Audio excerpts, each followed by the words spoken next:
Hi guys, Anne Marie here, and well, Christmas is over and it's time to clean it all up. So I'm packing away and kind of I'm going through a huge kind of stash reorganization that I'm planning on it taking probably a year, even though I have a pretty small stash, just because I don't have the attention span or the motivation to do it all at once. Um, but this was kind of a natural opportunity. I'm putting up my Christmas stuff, so I'm going to switch it over to my new organization system I'm trying to use and kind of go through. And I don't think I got rid of anything, frankly, but just kind of cleaned up things and sorted them better so that hopefully it's more usable. So before, I had large boxes. They were 12 by 12 boxes, about 3 inches deep, and I had everything for a theme in there: paper, stamps, dies, embellishments, everything was in that box. And I really theoretically love that system. The problem was that I could not get the paper out easily. I had to, remove all the other stuff and then get the paper out, and it was damaging the paper, which frankly I'd read about before I tried the system. Um, so I knew what I was getting into, but I still wanted to try it, and I'm glad I did because I really do like the idea of having it all together, and I'm kind of still going to do that. As of right now, my stamps and dies are back with my stamps and dies. Um, but I'm trying some different things with my lumpier embellishments and still trying to keep them together. So we'll see how it goes.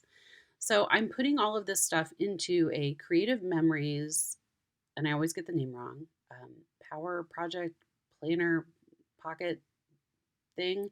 I don't know, but I will put a link in the description box below, not an affiliate link because I'm not like a CM consultant or anything, just a link to the website showing what the product is.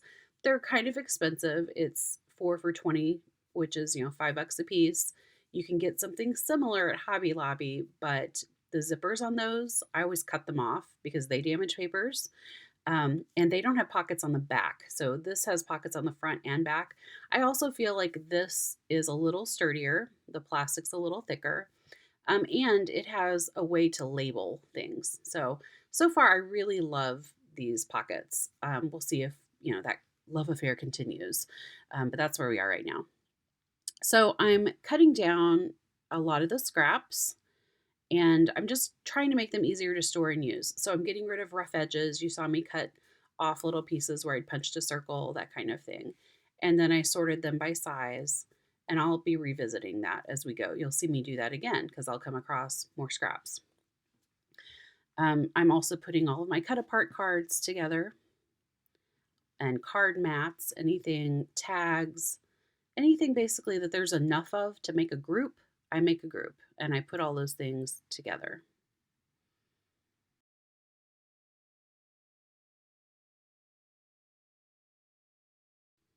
Okay, so there's some of those pockets you can see.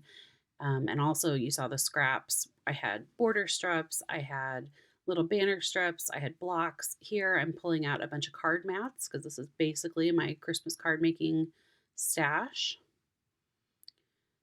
So these are all sized already for A2 cards, and I'm just gonna streamline that a little bit, put them all together. And also this baggie of stuff you see me getting ready to go through. These are focal images and scraps. So I'm gonna go through and again, sort what I can. I really don't think I got rid of anything. I did clean up some edges on stickers. I had a bunch of 12 by 12 sticker sheets that were kind of half used, 2/3 used. So you'll see a lot of weirdly cut stickers.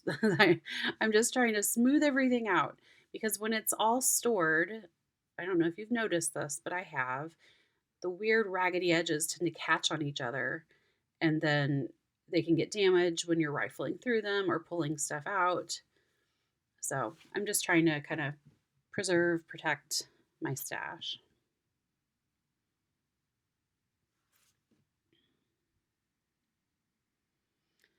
I don't know also if you can see those adorable little peppermint enamel dots up in the right corner. I love those. I snapped them up when I first saw them, which was a couple years ago, because I thought they were really unique. I'm very disappointed to say that they have yellowed. I'm not surprised per se, but disappointed. It's a risk I took. When you have plasticky stuff, it's very likely that it can yellow over time, but they were so cute. I took a chance on them. But now I feel like I can't use them with things with a white background because I can be a little inattentive that way. Oh well.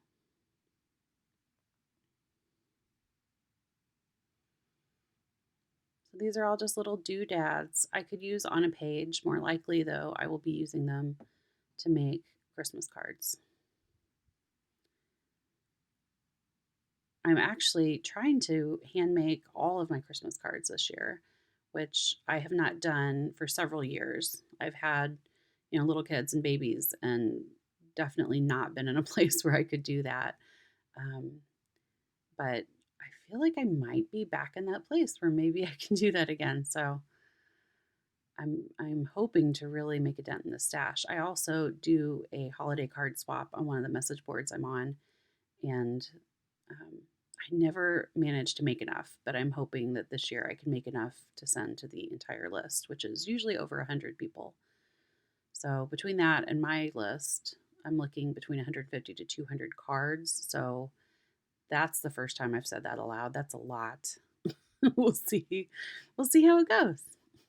I'm gonna try it. I figure if I make, 10 to 15 a month, I should get there in time, right? Right. The thing is, I've got this other, scrappy resolution where I want to make my cards a little nicer and not so simple, but I'm thinking there's still going to be some simple cards in there if I'm going to make that many cards. That's okay. All right, so I'm putting this kind of filing things away. I had some more banner strips that could go into the pocket with the scraps. I am going to bag up all of the embellishments, even though I just sorted them. Still going to bag them up. Everything's lying a lot nicer and flatter now in the bag. Just making sure to squish all the air out of it and kind of redistribute it. So here comes some of those more lumpy things. I don't think I do those yet. I think I come back to those.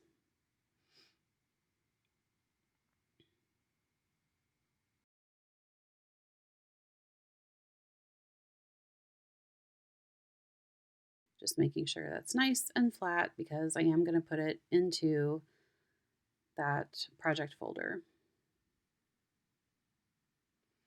And so I'm left with some really lumpy bumpy stuff like the brads, the washi, and the flare. Here I realized I'm going to have to double up a little bit on the 6x12 pocket because the thickers, well, they're thicker. So I really just need one set of thickers in there. And when, I don't know if you do this, but I trim the top off my thickers a lot.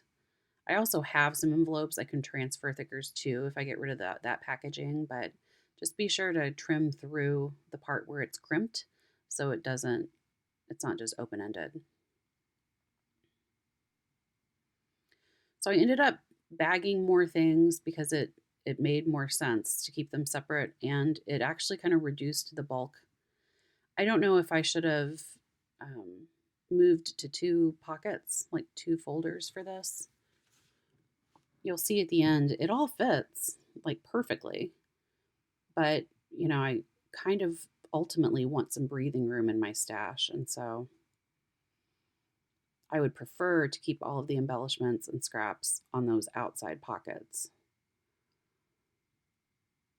So I may have to revisit that. Now it's time for the paper. Oh, the paper. I love Christmas paper. Um, I I tend to buy it by the sheet a lot. Ooh, look at that. Guys, vintage die cuts with a view. That's like the very first Christmas stack. Very first Christmas stack. Okay. Anyway, that's like what, 20 years old at least? 16? It's at least 16 years old because that's how long I've been scrapbooking. Um, okay, so real talk about paper.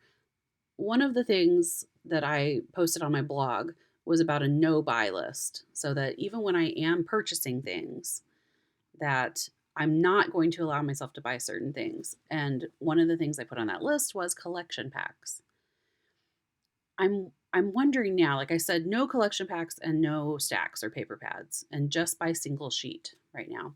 But I'm kind of rethinking that now. I feel like my problem is too many single sheets, maybe, because I get so many single sheets and they don't necessarily go with each other, or the patterns that I tend to like and purchase are usually the bolder, brighter patterns, and I need more tone on tone B-side type patterns to go with those and support them. And, those come with the collection packs and in the stacks. So maybe I should switch that to I'm not going to purchase single sheets anymore, um, and just allow myself to buy collection packs because then I know it all goes together. Probably realistically, I just need to not buy paper. Honestly, that's probably where that comes down to. Maybe just allow myself to buy cardstock and make things work with cardstock. So what I'm doing now is I'm just taking a gander. I'm just looking at the paper I have, and getting a feel for it. Ultimately, I make a pile of things they're basically broken down by color, sometimes by theme within that. I do pull cut aparts out, and I do pull like full sheets that I would use as a background. I think I pull those out. That's Hambly. I need to trim those out, but I was getting a little already sick of the process and unmotivated. I was really pushing myself at this point to finish it. And so I wasn't going to sit there and trim them out today. But ultimately, I would like to trim those out so they're more usable.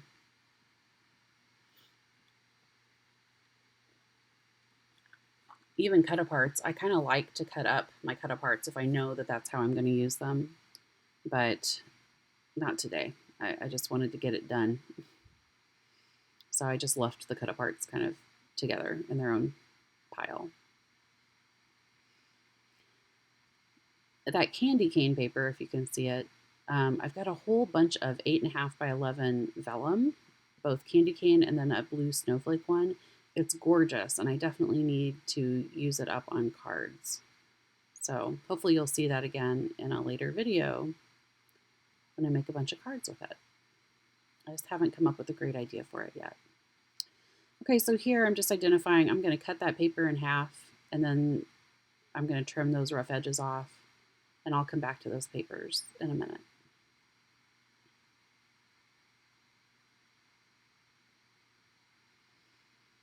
I've also got kind of a neutral pile going, so that text paper went into the neutral. And here's what I mentioned about, like, I'm sorting by color, but then also kind of by theme. I have a lot of gingerbread stuff, apparently. I mean, a lot for me. Ooh, look at that. Okay, so it says mixed sources. That's Cosmo Cricket from back, I think, early in their Cosmo Cricketness. But they were trying to be sustainable. I love that. Okay, sorry, back to what I was saying. Um, I have a lot of little themes. Like you'll see a bunch of reindeer. I've got like 3 different virtually identical reindeer papers and just stuff like that. I'm not probably going to use a whole sheet of reindeer paper as my background. It's very busy. So I'm going to be using it in smaller doses. So having 3 full sheets of reindeer paper for me is quite a bit, but I am making sure to store them together. Because, if I'm using other reindeer accessories, they need to go together as much as possible. So I want to see all my choices at once. I wonder if I should have made like a stripe pile.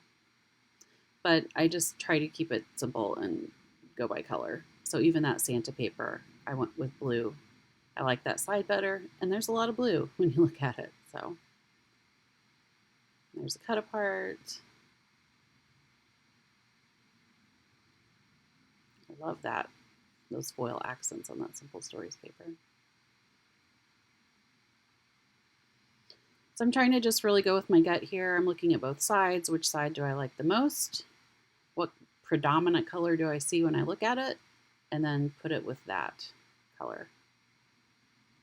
So there, the text is cool, but I really like the background of black, so I put it with neutrals. And then here's some paper that needs paper surgery. Originally, again, I was going to cut the cut aparts apart, but forget it. So I went ahead and filed that, kind of filing what I can.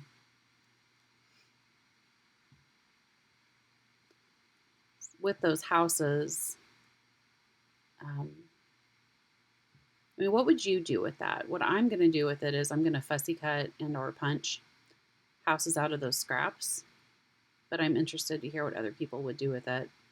I kind of do the same thing over and over again sometimes and love to hear what other people would do. Gives me new ideas.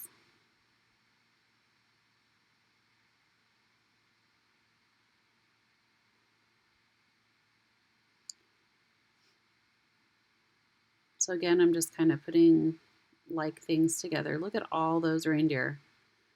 They're all adorable, but just in different ways. There's no way I think I would ever need that much reindeer paper. That's okay.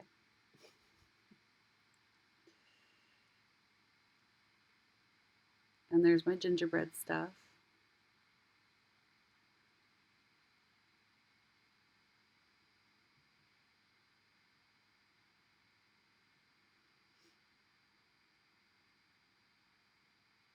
And it looks like I did kind of make a stripe file. I don't know why I didn't do it with all my stripes. I don't know. And again, it all fits in one folder, so it's not like my stash is so overwhelming I couldn't go through and look at every choice. I just wanted to make it a little easier.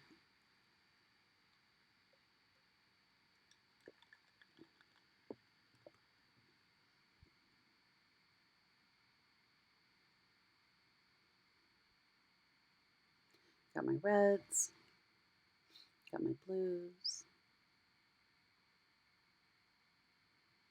and my greens. Gosh, I love that Christmas tree paper. It's unique. It's like a unique shade of green. Okay. So if you've watched my cleanup embellishments video, you've seen me do this with other scraps when I was cleaning off my desk. I'm just going to go through and make things more usable. So some things I will be punching out with circles, squares, etc., etc. Other things I might fussy cut if they won't work with punches.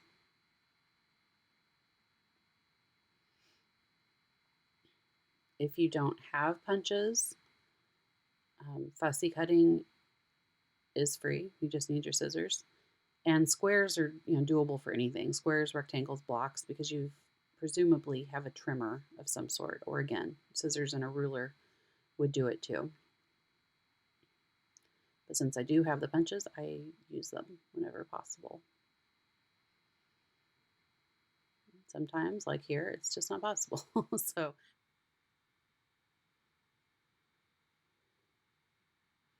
that one, they're just the way the scrap was, it punched a little off center, but it's still usable. I'll balance it out with like a bow tied on that side or something, or some sort of embellishment cluster, or tucking it under something. So now it's time to tackle the flare. This flare is probably 15 years old, between 10 and 15 years old. I got it. I don't even think I got it. I think it was racked to me by a fellow scrapbooker who had gotten it, been collecting it from the J.C. Penney promotion. This, again, years ago. if you went to JCPenney for like the month before Christmas, you got a coupon and a little flare button. I feel like a promotion like that now would just kill because people really collect those little pins and stuff. But anyway, um, so I was all about this. And I've had these for so many years, not necessarily stored the best way. They are metal, but none of them have rusted, not a single one. So I'm going to go ahead and commit to using them. And to do that, I needed to use the needle nose pliers to pull the pin part out of the back. Then I just have a piece of acetate here, and I ran my ATG over it, and I'm just like that. And then I'm sticking the flare to it. And then I'm going to slide that in. If I had it to do over, I wouldn't just do the acetate. I would have done it on cardstock, some scrap cardstock or something, because it's just a little too flimsy. It's fine when it's, put up in the pocket, like you'll see. Okay, so now I'm just giving you a little tour because everything is officially put away. I've got my card mats in a pocket. I've got my scraps in a pocket, roughly sorted from large to small so I can kind of see them. Here I've got the finished flare along with my brads. And that it does lay pretty flat when it's all together. Got my border strips and longer embellishments in one 6x12 pocket, thicker in the other. And then there's all my paper, roughly sorted by color, so I can just kind of finger through when I need to. And then I'm just showing you the sides. There's little gussets all down the side, and then again on the bottom too, so that it is expandable, and it expands to about that thick. I've got it, I wouldn't say at its max, but pretty close. So anyway, thanks so much for watching. That was me cleaning up my Christmas scrapbooking stash. I hope to really make a dent in it this year and yeah, make some cards and get some goodies used. So thanks again for watching. I will see y'all next week with a new video. All right, bye.